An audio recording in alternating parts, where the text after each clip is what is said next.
Time now for sports on 104.7 The Cave. Here's Ned Reynolds. Mike, the intern Ned Reynolds in the studio Thursday morning. Ned, I got to build a fence this weekend, and I'm just asking, do they play the Masters on the radio? I must admit to you, I don't know, but I'm sure that they do somewhere along the line, especially on satellite radio. Yeah, I would assume that, something like ESPN radio or something like that. But how interesting would it be to listen to a golf game on the radio? Well, I will tell you, because I've done one.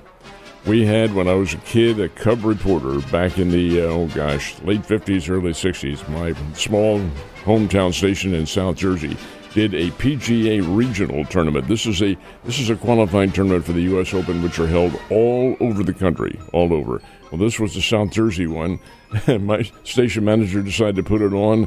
Oh, boy. It was rough because none of the announcers who was involved, and I was one of them, had any idea how to do a golf match. A lot of dead air. How old were you? I was 14, 15, somewhere around. And you were doing coverage for I was mostly a gopher. But then they also were like, hey, get in there. What'd that guy just do? Well, he shot the ball.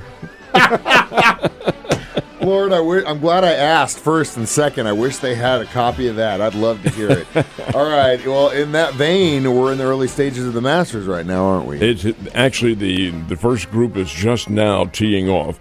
So it's going to be a while before anything legitimate is decided. You have the groups that teed off at, about 6:30 Central Time here, so it's still a few minutes away. And, and some of the others, of course, it'll follow right on through for the rest of the day. But they did have the par 3 tournament yesterday. Now, it kind of flies under the radar. It is competition, and it's a 9-hole course. And the par 3 was won by Nicholas Echeverria in overtime over J.J. Spahn. Well, the par 3 tournament, 9 holes, features the pros and members of their family. They get out there, so it really isn't hardcore competition, but it's light and gets the pros ready for the big grind, which has begun down at the Masters in Augusta. Good to see it, and already kind of become a little bit of a contentious Masters, if you will. There's a fellow in the country here, and he's a very highly regarded golf coach named Matt Thurman.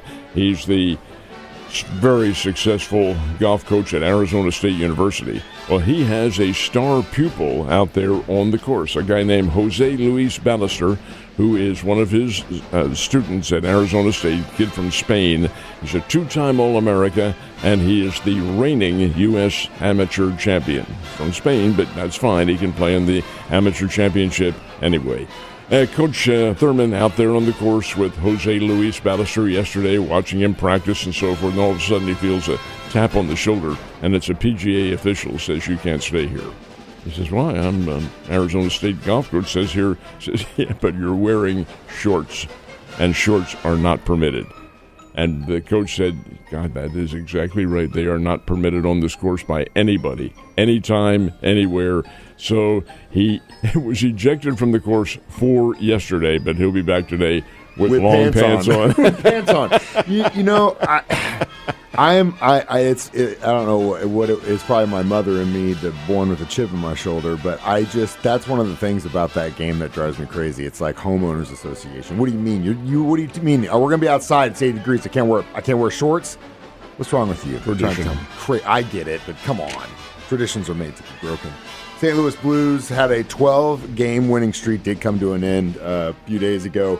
Last night they're playing the Oilers, and had they won that game, it would have probably made that point situation a little bit more different than it is now. They're in anyway. Well, yeah, I know that, but that's how close they are to now the bottom seed above the wild card. That's just it. They want the more points because they don't want to be the last wild card team in there. That means home ice disadvantage. Anyway, the Blues did lose. Edmonton Oilers beat them by a score of 4-3, came from behind to win it, but fact of the matter remains the Blues they're going to be in the playoffs, which begin, I want to say next week or the week after. It's the week after because there's still 4 matches still to go. But, yeah, they want to get the best points possible. They will be a wild card team, no question about that. But when it comes to deciding who's going to be on home ice and who's not going to be, you want more points. Yeah, Nets, Jets, Knights, Capitals looking like the dogs right now. We'll see. But yeah, they're only 2 behind the Oilers. Had they won that game last night, it would have been a lot different. But we'll see. So I know we just started the opening round of the Masters. Who is the projected winner for this one? Well, there are several. My pick is Colin Morikawa because he has played so well here in the early stretch, and he's a kid from the University of California who is really tuned into his game. And the last couple of years, he's been right there, right on the edge of winning a number of tournaments and come up short. I think he is due to come up with a big victory like in the Masters. Anybody can win the doggone thing. It's one of those situations.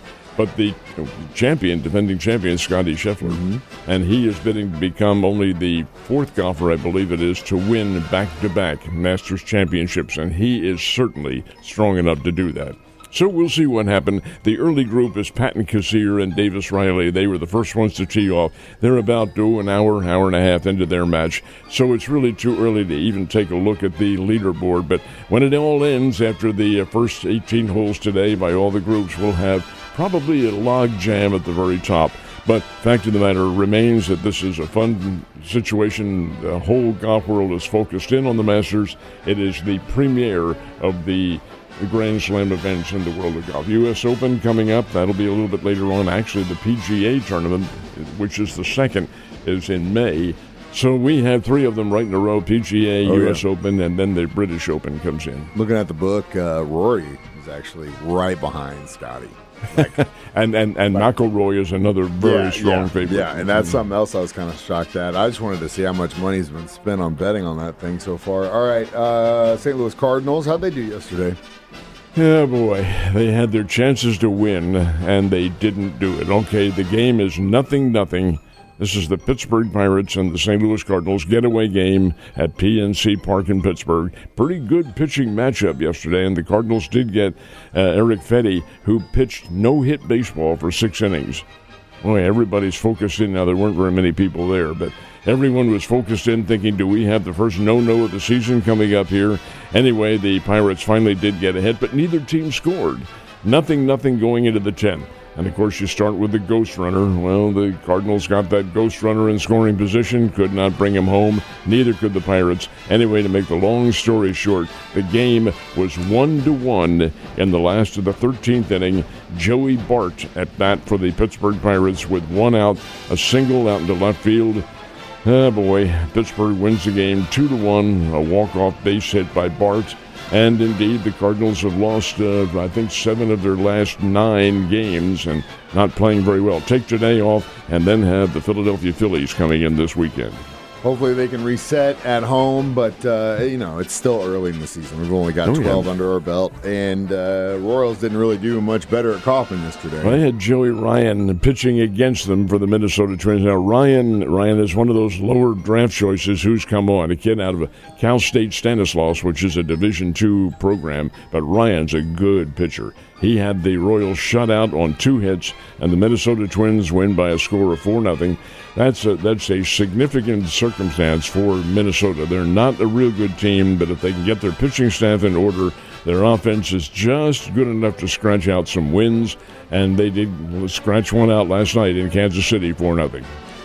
What about the Springbirds? Springbirds are pretty good. Yeah, they're coming on pretty good. They have a lot of offense on their team, inclusive of their top draft choice from last year, J.J. Weatherholt, and he is playing shortstop now for the Springfield Cardinals. He hasn't even been in professional baseball for 1 year yet, and here he is up in Double-A. 3 RBIs last night. Game goes back and forth and back and forth. The Cardinals playing the Amarillo Sod Poodles out in West Texas. So the game, and the Cardinals are behind 9-8 going into the 9th inning. Score a run to tie it up, and then Chase Davis hits a sacrifice fly. Springfield gets the lead. Springfield holds the lead. The Springbirds win it by a score of 10-9, and they are playing very well. Only lost once. They're 4-1 on the season and playing well. Yes, they are, Ned, and they'll be back in town before you know it. Have a great day, and I'll see you soon.